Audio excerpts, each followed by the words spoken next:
Сайн байцгаана уу? Бүгдээрээ өнөөдөр хамтдаа оюуны зураглал гэж юу болох талаар ямар хэрэглээ, ямар бүтэц, бас ямар онцлогтой байдаг талаар ярилцъя. За, оюуны зураглал нь бол ерөөсөө бидний амьдралаас тийм хоол зүйл биш ээ. Нарны цацраг, голын салаа урсгал, бүр бидний тархины бүтэц, эс хүртэл ингэ салаалдсан бүтэцтэй байдаг. Төвөөсөө цацарсан салаа хэлбэртэй байдаг.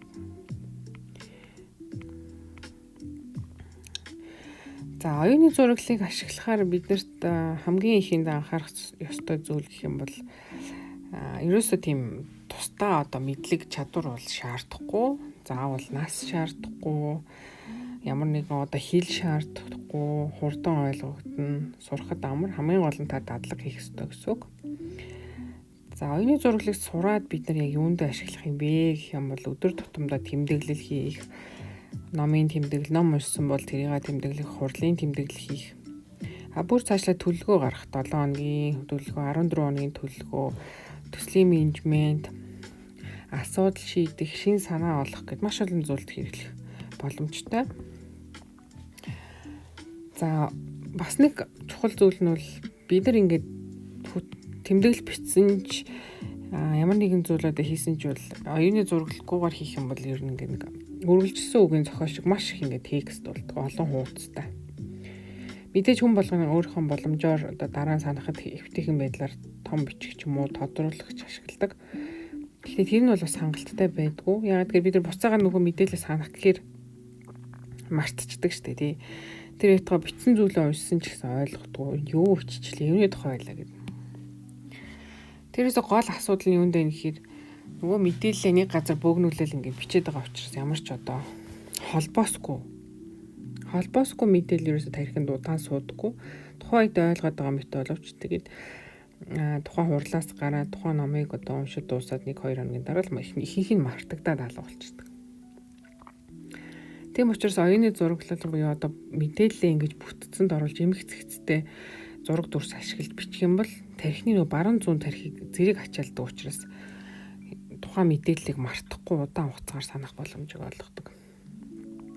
За, дээрээс нь хүний тархи бид нар жишээлх юм бол нэг хүн болгонд янз бүрийн мэдээлэл орж ирнэ. Жишээлбэл та ингээ Монгол улс гэд бодох юм бол зарим хүнд ингээд их сайхан хээр тал санаанд орж байгаа бол зарим хүнд хөх тэнгэр санаанд орж магадгүй. За, хээр тал санаанд нь орсон хүмүүсийг хээр тал бодохоор нэг сайхан Монгол айл санаанд нь орж магадгүй. Монгол айл бодохоор хамгийн түрүүнд магадгүй сайхан хөөрүүлсэн сүү санаанд орох ч юм уу. Зарим хүнд янз бүр. Тэгэхээр хүний тарих гэдэг бол эхлээд нэг мэдээлэл олж аваад тэрнээсээ дараагийн мэдээлэл, тэрэндээ холбоотой мэдээллүүдээ санах байдлаар ингээд цацарч холбогдож явдаг. За, Монгол улс сансан, хөх тэнгэр сансан. Хөх тэнгэр санангууд нэг сайхан өндөр уул бодсон. Эсвэл Монгол гэр боддог. Тэгээ Монгол гэрээс цаашаа гэх мэтчлэн ингээд салаад явдаг. Хүний тарих угаасаа ингээд салаалж ажилдаг учраас оюуны зураглал ашиглаж ингээд салаалуул цацраг хэлбэрээр бичснээр бид нар угаасаа бичсэн зүйлээ мартахгүй байх давуу талыг бий болж байгаа. За, энэ аргыг бол анх Тони Бузан гэдэг хүн зохиосон. Илүү нөгөө олон нийтэд зориулж гаргасан. Бүр яг хэрэглээ талдаа бол анх бүр Эйнштейн тэр Леонардо да Винчи хүртэл ашиглаж ирсэн. Тэрийг илүү олон нийтэд хүртэл болгож, ном болгож гаргасан хүн бол Тони Бузан гэдэг энэ хүн байна. 2006 онд гаргасан ном нь бол дэлхийд даяар 3 сая хувь ингээд борлогдсон байдаг. За, оюуны зураглалыг ашигласнаар бүх мэдээлэл ингээд нэг цаасан дотор багтаана гэсэн үг. Яг энэ дээр харагдаж байгаатай адилхан гол мэдээлэлээ төвдөнд байрлуулад тэрнээсээ салаалуулж тухайн мэдээлэлтэй холбоотой, тухайн сэдвтэй холбоотой хамгийн чухал хэсгүүдээ ингээд модоор л ингээд салаалуулж зурна гэсэн үг. Эхлээд ямар хэрэглээ, ямар бүтэц, ямар давуу тал, хизээ хэрэглэхийн онцлог гэдэг ингээд гаргацсан байгаатай адилхан. За, энэ гол санаа буюу энэ бүтэц хэсэг дээр явж байна. Гол санаагаа ингээд төвдөн зурна гэсэн үг. За үүний дараа гол хэсгүүдээ бид нэр сая харсан тий. Энэ оюуны зураглалын хувьд бол ингээ хэрэглээ, онцлог гэж задлсан байна. Тэд маань одоо гол хэсгүүд гэсэн үг. За нэмэлтээр их юм бол зураг дүрс ашиглана. Одоо би энд янз бүрийн дүрснүүд ингээ өөртөө дараа нь ойлгомжтой байхаар ашиглаж байгаа. Ийм зургнууд, дүрснүүд, өнгөнүүд ашиглаж байна. Хүн угаасаа л байглаасаа өнгөтэй тийм зураг дүрстэй юм сонирхолтой байдаг. Учир нь айгүй ингээ хүүхд ингээ багадаа шууд л өсөг бичих одоо сурчдаггүй. Эхлээ заавал дүрс одоо дугуй дүрс, дөрвөлжин дүрс, гурвалжин дүрс гэл тэг цаашаа ингэж явдаг. Тэгж яагаад бичих үсэг гэдэг юм зүйл байд юм байна гэж сурдаг. Тэгэхээр хүн байглаасаа угаасаа зураг дүрстэй зүйл тогтоохтой амархан тэрэнд ч дуртай байдаг. Тэгэхээр нэмэлтээр өөртөө зориулаад өөрийн гэсэн өнгөтэй болж болно. Хамгийн чухал зүйлээ улаанаар ч юм уу. Тэ? Эсвэл асуудал шийдэх зүйлээ улаанаар гэдэг ч юм уу. Ерөнхий өнгөө нэг жигд өнгөөр юм олон өнгөтэй байхгүй бас байж болно. За холбоос ашиглана. За хэрвээ таны бичиж байгаа одоо энэ дээр бол тэмдэглэл хэсэг бол дотроо ингээд хэрэглээ дотроо тэмдэглэлтэй холбоотой.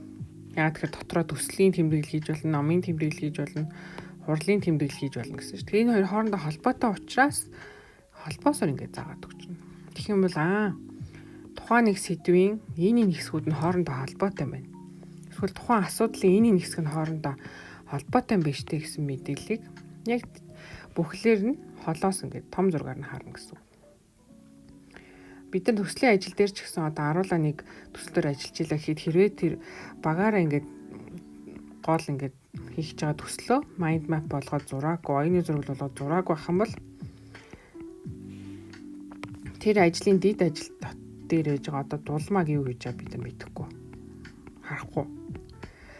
Дулмагийн одоо дарган ч юм уу тий ахлах нь л мэдчихдэг. Юу хийж байгаа юм. Бусад хүмүүс мэдэхгүй. Гэтэл дулмагийн тэр хийж байгаа ажил нь нөгөөд заахад ажиллаж байгаа нөгөө төслийн нэг арай нэг өөр өнцгтөр ажиллаж байгаа хоёр хүний ажилд бүр нөлөөлж болно. Тэгэхээр оюуны зураглалыг заавал одоо зөвхөн одоо номын тэмдэглэл, аялал гэх юм уу тийм зүйлхээсөө амьдрал дээр ажил дээр ч гэсэн ашиглах боломжтой. Багаараа ингэ нийлээ төслийн одоо задаргаагаа ингэ хийчих юм бол дулмагийн хийж байгаа ажил чинь энд батагийн ажилд болдоогийн ажилд нөлөөлөх юм биш үү? Энэ гурван ажил чинь хамаатай юм байна. Ингээ хооронд нь холбоо зурчдаг. За гих мэтчлэн ашиглаж болно.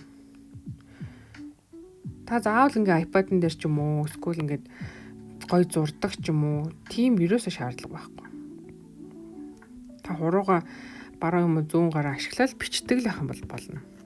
Бусад нэмэлт зүйлүүд нь бол таны зөв бүтээлч байдлыг дэмжих гээд өөртөө зориулж л дараагийн удаа харахад энэ хэсгийг чинь нэг ийм зүйлтэй одоо ойртуулж төрслээд исэн шүү дээ гэд өөртөө зориулж л тэмдэглэл хийж байгаа гэсэн.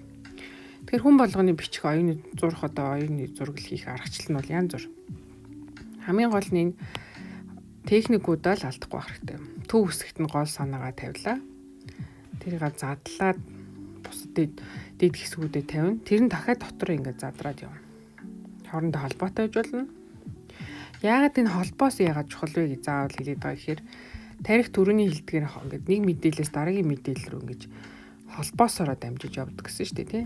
Тэгэхээр та гол сэдвээ энэ тавьсан бол тэрнтэй холбоотой байгаа зүйлээ хооронд нь заавал холбож өгнө. Холбохгүй л яг л бидний нөгөө багтаа 10 жил зүгээр л бичдэг байсан нөгөө урт үргэлжлсэн үгийн зохиол шиг энд ч нэг үг, энд ч нэг үг, энд ч нэг хоёр өгүүлбэр, тэмт ч нэг гурван өгүүлбэр. Тэнийг цаасан дээр бичсэн. Яг ямар утга илэрхийлэх хоорондоо юу холбоотой. Нэг юмны талаар ярьж байгаа мó, хоёр өөр юм юу ч мэддэгэ болчдөг шүү дээ. Тэгэхээр дахиад нөгөө асуудал үүснэ л гэсэн үг. За хэрэглээний талд бол маш олон байгаа. Асуудал шийдэхээс эхлээл аялал зугаалгаа төлөвлөх. За тэгээ бүр нарийн одоо төсөл төлөвлөгөөний төрөний ашиг ашиглаж болж байна. Өдөр тутамдаа ингээ шинэ мэдлэг, шинэ санаануудаа бичих, татгшин задлах, асуудал илрүүлэх дээр асуудал төвд нь бичээд за магадгүй одоо борлуулалтын орлого 5% ингээ буурсан байна. Тэгвэл юу юунаас байж болох вэ? Төгжрөл болоод байгаа юм уу? Эсвэл хэрэглэгч нь одоо бараагаа буцаагаад байгаа юм уу? Борлуулалт нь цагтаа очихгүй юм уу? Гэх мэтчлэн асуудлуудаа задлаад тэрийг татгшин дахиад задлаад явах байдлаар асуудлаа хайж болох үйл явцдаар оюуны зураглалыг ашиглах боломжтой гэсэн үг. Заавал тийм юм болон тийм юм болохгүй гэсэн бүр тийм үү. Хязгаарлалт байхгүй. Ер нь бол эрх чөлөөтэй. Та энэ цаасан дээр А3 цаасан дээр төвчрийнхаа буландаа тав ер нь ямар ч хэмжээтэй ээж болно. Эсвэл iPad ашигладаг бол ингээ iPad. Эсвэл дижитал аппликейшн ашигладаг дижитал аппликейшн ашиглаж болно. Тэр талаар бас дараа нь тусдаа ямар аппликейшн байвал битгийхэн талаар ярилцах хэрэгтэй. За оюуны зураглалын онцлогийн хувьд гэх юм бол түрүү хэлсэн тань ингээ цав цагаан цаас байгаа өгчөж байгаа учраас та орон зайн хувьд хаанч мэдээлэл оруулж болно. Дэвтэр ингээд зураастаа бид нэр өгсөн дэвтэр дөрвөл зан гэлэгийг дараалалаар нь л бичих юм байна гээл дараалалаар нь ингээл үргэлжлүүл яваад байдаг. Цав цагаан цаас өгж байгаа давуу тал нь бол та цав цагаан цаасны хаанч яаж дүрсэлж тэмдэглэж болно шүү дээ. Та бүр ингээ 3D-гээр зурсан ч болно. За ингээ байшингийн дизайн зурж байгаа бол байшингаа 3D-гээр. Яагаад гэхээр тэр эрхчлөл нь өгдөж байгаа. Дээрээс нь та насан туршдаа энэ уур чадварыг ашиглана. Түрүү хэлсэн ном уншихад, хүүхдүүдтэйгээ гэрийн даалгавар хийхэд, бүх төрлийн асуудал шин санаа олоход одоо нэг туслангийн байр барьж байгаа гэж бодоход туслангийн байрныхаа дизайныг ч гэсэн энэ дээр санаа юм гаргаж болно. Интерьер дизайн гэрийнхээ одоо тавилганы байршлыг өөрчлөж байгаа бол бас ингэж болно. Ямар одоо асуудал дизайны шийдлүүд байна. Дотор ямар төрлүүд байна. Мэдээлэл цуглуулах байдлаар задлж болно. Тэгээд баруун зүүн тархийг цуг ашигладаг учраас таны бүтээлч байдлыг бол одоо хэсгэж өгнө, сайжруулна. Тэгээд танд хэрэгтэй хамгийн чухал хоёр зүйл бол мундаг аппликейшн, iPad тэгэл энэ надад бүтэхгүй мэн надад олдохгүй хэцүү гар дор биш вэ гэх юм бол хамгийн энгийн арга бол ерөөсөө л үзэг цаас нь нийлүүлэх. Бид нар үзэг цаас бол олдсон шүү дээ тий хүүхдийн дэвтэр ч юм уу эсвэл бичгийн цаас хоосон дэвтэр байвал бүр сайн. Тэгээ дээр нь үзэг.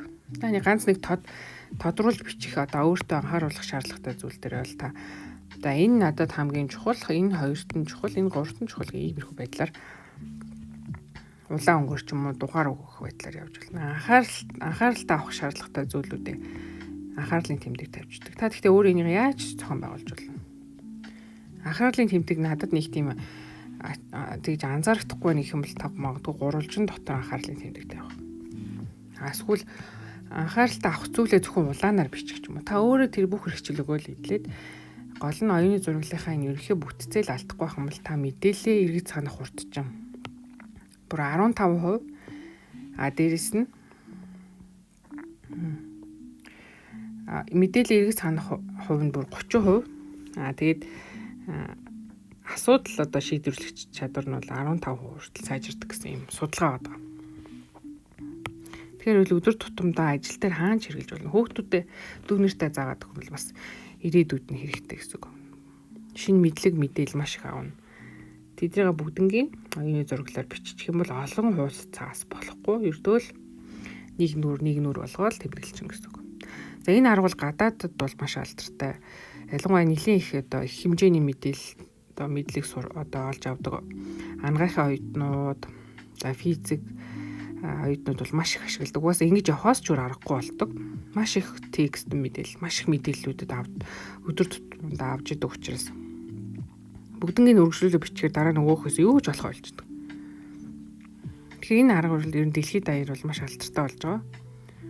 За тэгээ оюуны зураглал аргыг бүгдээр хамтдаа амьдрал ажилдаа хэрэгжүүлээд бас үр дүнгийн авцгаая.